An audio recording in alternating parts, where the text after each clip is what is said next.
Assalamualaikum warahmatullahi wabarakatuh. Berkenalkan nama saya Gus Prianto dari program studi akuntansi. Pada kesempatan kali ini, saya akan mempresentasikan ujian tengah semester untuk mata kuliah ICT Literasi yang diambil dari tugas pembuatan proposal. Pada kesempatan kali ini, saya akan mengambil judul Efektivitas Penggunaan Teknologi Informasi Terhadap Peningkatan Kerja Karyawan. Dimulai dari pendahuluan, yaitu berupa latar belakang masalah. Sumber daya manusia merupakan suatu modal dasar yang paling utama dalam setiap organisasi. Tanpa adanya sumber daya manusia, dapat dipastikan roda organisasi tidak akan bergerak. Teknologi informasi merupakan suatu dari jenis teknologi yang berbentuk peralatan teknis dan berfungsi untuk memproses dan menyampaikan informasi. Teknologi informasi termasuk serangkaian peralatan yang berfungsi untuk memproses data atau informasi, alat bantu, alat manipulasi, dan alat pengelolaan informasi. Kemudian untuk rumusan masalah dan serta tujuan masalahnya, rumusan masalah yaitu yang melatar belakangi di atas dapat dirumuskan permasalahan bahwa dengan adanya teknologi informasi, apakah mempunyai pengaruh terhadap peningkatan kinerja karyawan. Sedangkan untuk tujuan masalahnya, berdasarkan latar belakang dan rumusan masalah di atas, maka tujuan dalam penelitian ini yaitu untuk mengetahui efek penggunaan teknologi informasi terhadap produktivitas karyawan. Kemudian manfaat penelitian dapat dilihat dari dua sudut pandang, yaitu secara teoritis dan secara praktis. Secara teoritis, yaitu manfaatnya bagi keilmuan dan pengembangan produktivitas karyawan, kemudian untuk menambah pengetahuan bagi peneliti sebagai bahan pertimbangan atau kajian terdahulu. Sedangkan secara praktis, yaitu manfaat langsung kepada masyarakat atau pihak-pihak terkait, seperti berikut. Pertama, bagi manajemen perusahaan agar dapat mengerti tentang arti betapa pentingnya penggunaan teknologi informasi bagi sebuah organisasi untuk dapat menjalankan organisasi lebih efektif.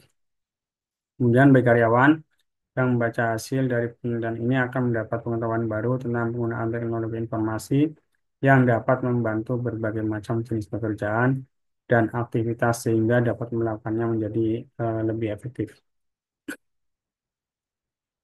Yang kedua adalah tinjauan pustaka, yaitu berupa landasan teori. Yang pertama, teknologi informasi dilihat dari kata penyusunnya adalah teknologi dan informasi. Kata teknologi bermakna pengembangan dan penerapan berbagai peralatan atau sistem untuk menyelesaikan persoalan-persoalan yang dihadapi oleh manusia dalam kehidupan sehari-hari. Kata teknologi berdekatan artinya dengan istilah tata cara. Beberapa definisi mengenai teknologi informasi antara lain, yang pertama menurut Hindarti, teknologi informasi secara sederhana adalah sebuah kombinasi teknologi komputer dengan teknologi komunikasi yang memfasilitasi perolehan, pemrosesan, penyimpanan, pengiriman, dan bagian informasi dari isi digital lainnya. Sedangkan menurut Ishak, teknologi informasi adalah hasil rekayasa manusia terhadap proses penyampaian informasi dari pengirim ke penerima sehingga pengiriman informasi akan lebih cepat, lebih luas sebarannya, dan lebih lama penyimpanannya. Kemudian untuk tinjauan pustakanya, beberapa definisi mengenai informasi antara lain menurut Abdul Qadir dan McFadden mendefinisikan informasi sebagai data yang telah diproses demikian rupa sehingga meningkatkan pengetahuan seorang yang menggunakan data tersebut. Yang sama diungkapkan oleh Judianto dalam bukunya yang berjudul Analisis dan Desain Sistem Informasi berpendapat bahwa informasi adalah data yang diolah menjadi bentuk yang lebih berguna bagi yang menerimanya.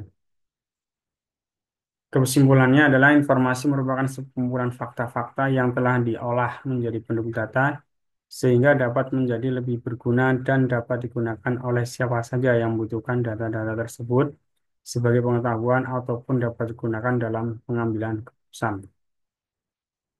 Teknologi informasi merupakan suatu kombinasi antara teknologi komputer dan teknologi komunikasi yang digunakan untuk mengolah data, termasuk memproses, mendapatkan, menyusun, menyimpan, memanipulasi data dengan mendalam berbagai cara untuk menghasilkan informasi yang berkualitas, informasi yang relevan, akurat, dan tepat waktu yang digunakan untuk keperluan baik itu pribadi, bisnis, dan pemerintahan, dan merupakan informasi yang strategis untuk pengambilan keputusan. Kemudian tujuan dan fungsi teknologi informasi yang pertama adalah untuk memecahkan suatu masalah, kemudian membuka kreativitas, meningkatkan efektivitas dan efisiensi dalam pekerjaan, yaitu karena dengan adanya teknologi informasi membuat pekerjaan manusia menjadi lebih mudah dan efisien. Ini pendapat menurut Warsita. Selanjutnya, tujuan dan fungsi teknologi informasi. Fungsi teknologi informasi menurut Warsita ada 6 fungsi, yaitu fungsi teknologi informasi sebagai penangkap, kemudian teknologi informasi sebagai pengolah atau processing, kemudian teknologi informasi sebagai penghasil atau yang menghasilkan, yaitu generatif, kemudian fungsi teknologi informasi sebagai penyimpan atau storage, kemudian fungsi teknologi informasi sebagai pencari kembali atau retrieval, dan fungsi teknologi informasi sebagai transmisi atau transmission. Komponen-komponen teknologi informasi merupakan subsistem yang terbentuk sehubungan dengan penggunaan teknologi informasi. Komponen-komponen yang mendukung teknologi informasi dan komunikasi diantaranya yang pertama itu komputer atau sistem komputer, kemudian komunikasi, dan keterampilan penggunaan. Selanjutnya, peranan teknologi informasi bagi organisasi itu berperan penting untuk meningkatkan kualitas informasi dan sebagai alat bantu maupun strategi yang tangguh untuk mengintegrasikan dan mengolah data dengan cepat dan akurat yang berkaitan dengan kepentingan organisasi. Pengaruh teknologi informasi terhadap kinerja karyawan dan pengaruh teknologi informasi terhadap kinerja karyawan dengan kepuasan kerja sebagai variabel mediasi. Kemudian untuk metode penelitiannya, yang pertama adalah metode deskriptif. Merupakan suatu metode dalam meneliti kelompok manusia, suatu objek, atau suatu metode yang mengumpulkan masalah dengan mengumpulkan data-data yang disajikan untuk menggambarkan karakteristik suatu keadaan atau objek penelitian dan mengambil kesimpulan yang akan dilakukan. Kemudian metode selanjutnya yaitu metode dengan pengumpulan data. Secara tekniknya untuk pengumpulan data ini sebagai berikut. Yang pertama adalah wawancara, yaitu interview merupakan suatu pengumpulan data yang dilakukan dengan cara tanya jawab atau dialog secara langsung dengan pihak-pihak yang terkait dengan penelitian yang dilakukan. Kemudian pengamatan atau observasi, yaitu metode pengumpulan data dengan cara mengadakan tinjauan secara langsung ke objek yang diteliti dengan tujuan untuk mendapatkan data yang bersifat nyata. Metode selanjutnya adalah dengan studi pustaka, merupakan cara untuk mendapatkan data-data yang bersifat teoritis dengan melakukan pengumpulan data dengan cara membaca dan mempelajari buku-buku, makalah, atau referensi lain yang berhubungan dalam masalah yang dibahas. Kemudian metode selanjutnya adalah metode perancangan. Tahap-tahap yang dilakukan dalam metode perancangan ini menggunakan prosedur database life cycle sebagai berikut. Yaitu pertama database planning yaitu, atau perencanaan basis data, kemudian system definition atau definisi sistem. Selanjutnya requirement collection and analysis yaitu analisis dan pengumpulan kebutuhan. Dan yang keempat merupakan database design atau desain basis data. Ini dalam bagian penelitiannya yang dimulai dengan studi literatur, perencanaan pengambilan data, kemudian pengumpulan data atau pengukuran, eh, yaitu dengan ada dua, yaitu data primer dengan kuesioner wawancara dan data sekunder, yaitu mengambil referensi sebagai studi literatur. Kemudian setelah itu datanya dianalisis, baru diambil kesimpulan dan saran. Ini bagian jadwal kegiatan. Kegiatan ini sesuai dengan instruksi dimulai di semester aktif yaitu saya ngambil dimulai dari November 2024 sampai dengan Januari 2025 yang dimulai dengan perencanaan yaitu dengan menetapkan identifikasi kebutuhan, menetapkan metode penelitian, kemudian menganalisis basis data yang ada, kemudian perancangan, Pemelaksanaan atau implementasi, setelah itu pemeliharaan. Setelah semuanya selesai, baru dilakukan pemeliharaan.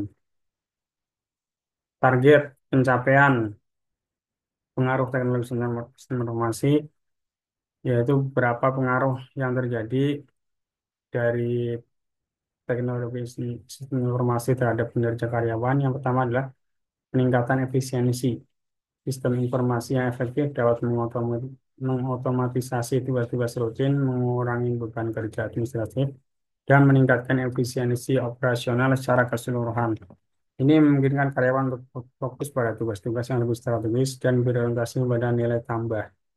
Selanjutnya, pengaruh berikutnya adalah akses informasi yang lebih cepat dan akurat.